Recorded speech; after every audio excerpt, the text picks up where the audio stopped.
I'll introduce you to the new features 360 degrees tilt observation system of the DSX1000 digital microscope. To observe from an oblique direction using a conventional optical microscope, we had to tilt and fix the sample we wanted to observe.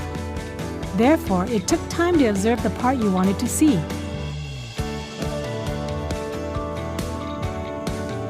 The DSX1000 can be equipped with an optional tilting frame for side-angle viewing up to 90 degrees in each direction, allowing you to visualize your sample from any angle. The angle of the frame is read by an encoder and stored within the metadata of the captured image. So you can easily know the angle that any image was captured at and restore the system to that condition in the future.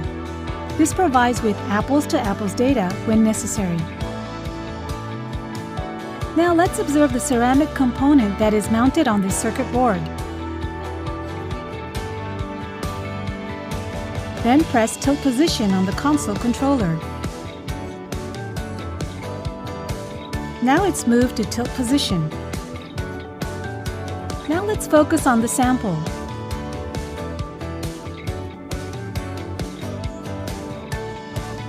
Release the fixed lock side of the frame and adjust the angle.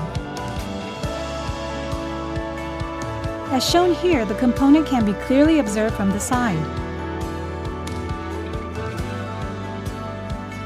Furthermore, release the fixed lock of the stage and adjust the angle for theta direction. Even if the entire image is not in focus, you can also acquire the extended focused image by pressing the 3D button. As you can see, the DSX1000 makes it possible to use for observation analysis of various samples from many angles.